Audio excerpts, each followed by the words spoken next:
Yes, of course, Davis D, DJ Paulin.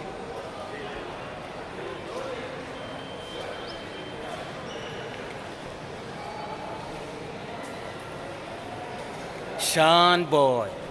Welcome, Papa. Mwami w'abana. Sugar man. Are you okay? Welcome in our country, Burundi. Yeah, thank you so much.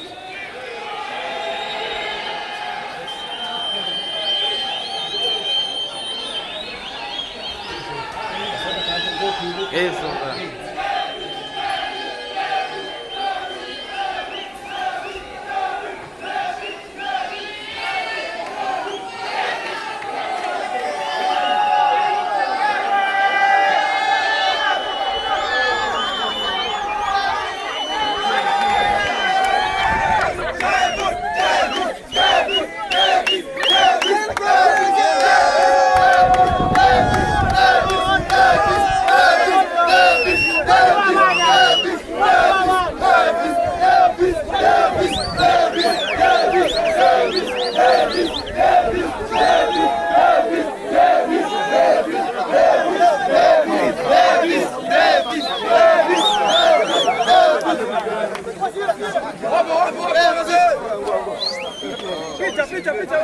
C'est ma Davis, Davis, Davis, Davis, Davis,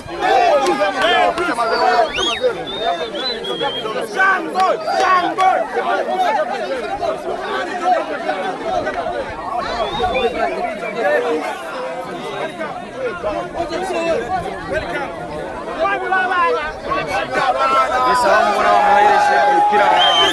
Visit Burundi. Yes. Sugar man.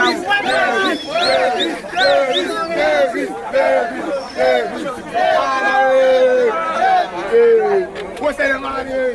What's that money?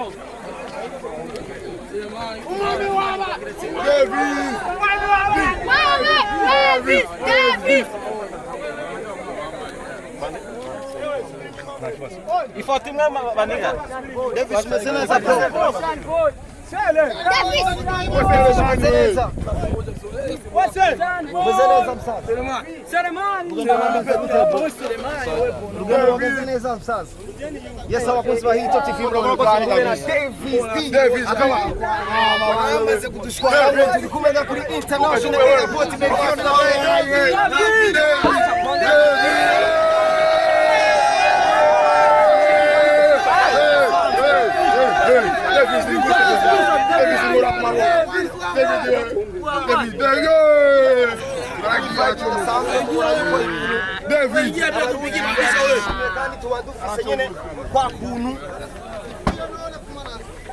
Yes, ni Star Event isanzwe iserukirwa na DJ Paulin.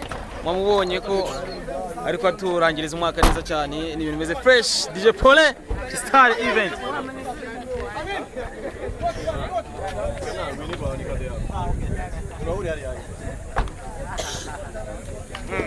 Agora a câmera.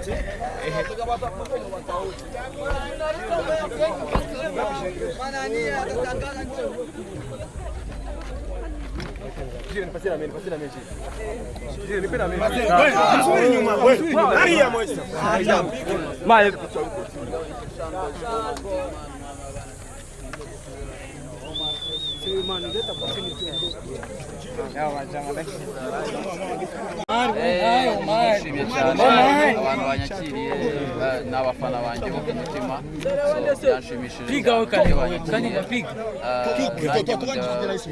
piga kanenga umunsi wacu kugenda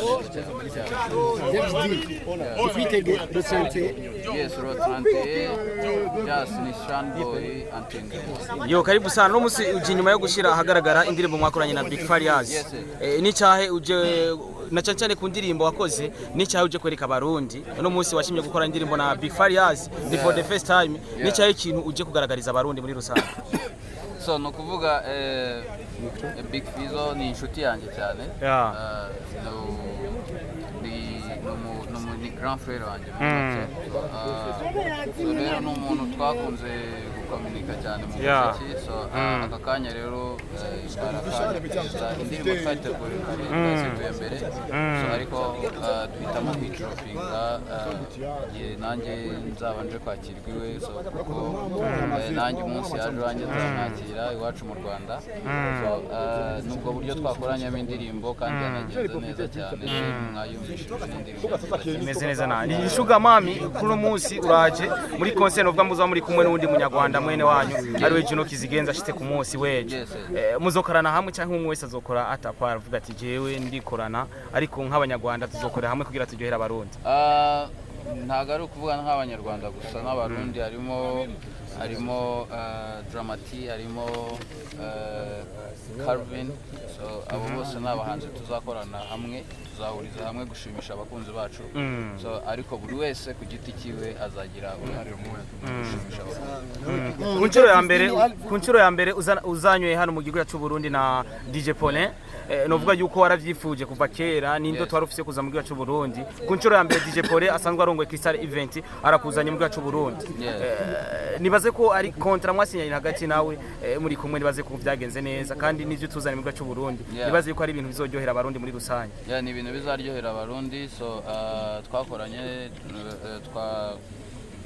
amasezerano yacu yagenze neza twumva ko n'igitaramo kiri buze kugenda neza. Thank you so much. Ni Davis D ni Alvin Gucci kuva muri Hit Top TV the #1 channel in our country. Imbere ya vyose reka tuvuge ati karibu cyane mu gihugu cyacu ciza cy'u Burundi. Yego nishimiye cyane igihugu cyanyu cyanryoheye cyane. Yego.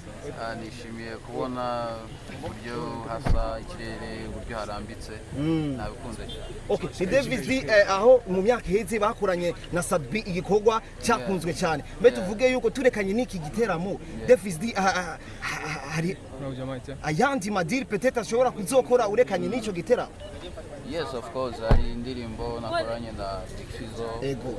Harimo n'ibindi bikorwa bishobora kuvukamo igihe n'igito hano ariko ndumva ko bazasanga n'iwanjye mu rugo mu Rwanda dukomeze neza dukora ibindi bikorwa binini birushijeho ariko nababwira ngo icya mbere ndi gukora ni concert nkorera abakunzi mu gusozera akajambo kamwe turabona ko agira agende DJ Paulin akajambo mu gusozera kuwakuzanye ari DJ Paulin asanzwe atora Crystal Event the first time akuzanye ari benshi babigerageje ariko DJ Paulin kuno munsi yabigerageje biranakunda iraba mission Reisi DJ Paulin so nabandi barabigerageje ariko ntabwo ari uko byananiranye so byahuraga na timing wenda n'ahari indi muri tourne muri Europe hari abashatse ko dukorana hari abashatse ko dukorana hakiriho covid ukumva habaga barimo imbogamizi nyinshi ariko kuri Paulin bibaye timing nziza kandi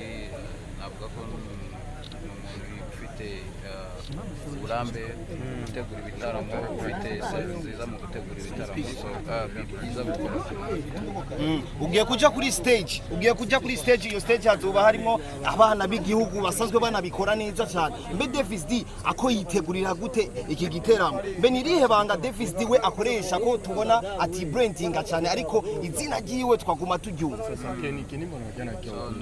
nuko ndi mu mitima y'abakunzi.